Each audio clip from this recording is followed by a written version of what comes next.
Paddy, here at UFC Glasgow. Firstly, got to ask you, what's the feeling in the SBG camp right now? Very, very big weekend for you guys. It's buzzing. We've been packing the long ships, the long boats, and getting ready for this for a little while now. And now the time is here. Conor passed his one day the weekend, and Gunny, and then it was unfortunate for Cottle, and we move forward. This week I'm going to grab a W for that SBG team, and then next week I go on holidays, and we move forward and we plan another raid. You know, you're facing Vaughan Lee, as you just mentioned. He's overall very good in a lot of areas, and he's just an overall good fighter. For you, you're a very tricky and awkward kind of style fighter. Do you think that he's going to be able to deal with you, in any aspect of the game? I think if you put, say, some of the 70 kilo guys, the 66 kilo guys in there with me, I'm going to be an awkward guy for you. I'm just awkward. That's the way it is. And I'm huge. Do you know what I mean? I'm nearly standing 6 foot at flyweight. My reach is like maybe 70 inches. You know what I mean? I know that if I could pick a thick chest or a long arm, I know what fishing rods I'm fishing with. You know, so yeah, Vaughan is a good guy. He's got good submissions. He's good stand-up. I find that it's very flicky and tricky and movie and things like that. But I'm ready for whatever. You know, if you look at his record, not necessarily the most impressive, but he's fought a lot of very tough guys. For you, knowing that could possibly get a victory over him, how much does that mean for you, knowing that, hey, that's another one notched off, and that's a big name on my resume?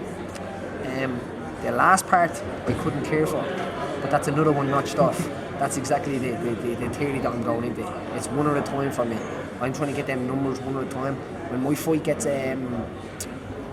called, I write on my mirror what the new record is going to be, and I get up every day and I work towards that. That's what I do. What everyone else does, I don't know how they do it, but this has worked for me. I am 11-1. I was caught in a tricky situation when I lost my fight, and maybe I learned a lot from that. I changed an opponent on 5 days' notice. The guy was a lot longer arms and bigger, and then we seen him fight Ray Borg there as well. He was an awkward guy to submit, and that's how I lost. I'm 11-1, so. You know what I mean? My record speaks for itself. I nearly have the same amount of wins as Vaughan has without losses, and we have serious records. I have Stenkoff, I have Damien Rooney, I have other guys on my head. Like Josh Sample wasn't a bad win either in Dublin, and I dropped that guy and took him down and submitted him. So this is the way it works. Everyone has a story and everyone has a style. We touch gloves and we fight. You rolled off a few names on your resume there. Would you say that it helps the fact that before you came to the UFC, you'd already fought a lot of tough level guys? I think in Europe, it's a harder struggle in Europe than it is in America or it is over that side of the world. I really do.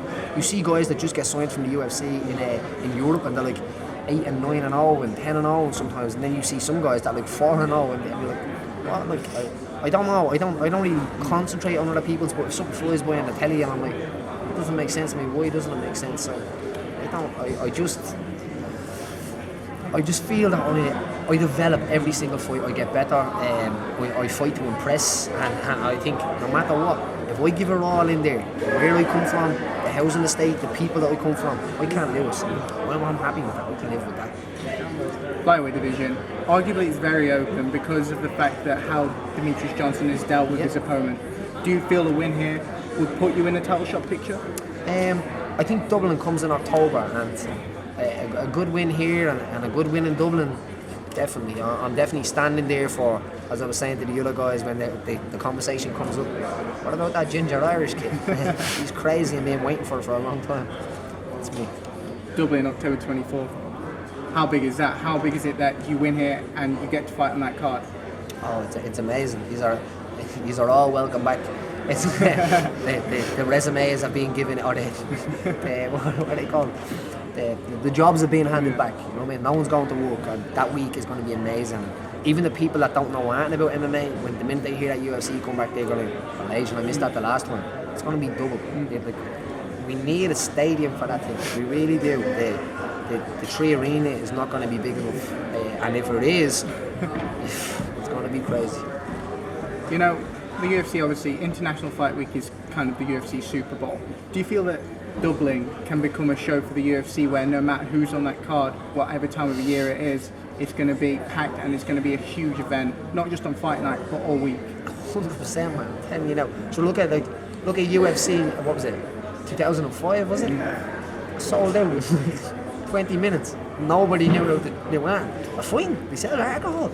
Let's do it. You know what I mean? Now they have athletes. Now they have jerseys. Now they have people, and they have flags, and it's getting bigger and better every single time. And before you know it, this is gonna outpass some crazy things. Demetrius Johnson, what are your thoughts on him as a champ? Demetrius Johnson is an extremely well-rounded opponent. He's been the champion for a long time as well, which is not a great thing. You know what I mean? I think sometimes it's very hard to keep the want in this game, and I'd like to know how he does it. But there's no doubt that I will be waiting in the wing. That I'm not hungry. I'm starving. You know what I mean? I need this, because if I get my hands on that belt, I go into Irish history books and folklore forever and ever. And that's my idea. You know what I mean? So that motivates me, not opponents. How important is it to have that hunger and to have that desire to know where you want to be and where you want to go? You know, obviously a lot of fighters, they get in the sport because they want to be the champ, but you want to transcend just the sport. You want to, as you said, write yourself into the history books. Do you think that, for you, makes it so much more important that what you're doing inside the octagon is more than just fighting? 100%, man. I have a whole country on my back. Like, if you ask anybody that fought their first fight, right? Who came? The man that. My whole country came to watch me fight my first fight. There was 10,000 people in a filled arena, and I'm this little guy that coming in out of a council estate in Dublin, and I delivered. And that I 100% believe that I belong, and I have the ability to shock myself. So I'm gonna push this boat out until there's nothing left of it, and I'm not gonna cut any corners. I'm not gonna get complacent. I'm not gonna slow down. To me, one of the biggest things is it's hard enough to get in the door, but it's hard enough to stay in the door. That's becoming a cliche thing to say, but this is the way it is for me. You know what I mean? There's huge benefits from me applying myself for this for the next how many years?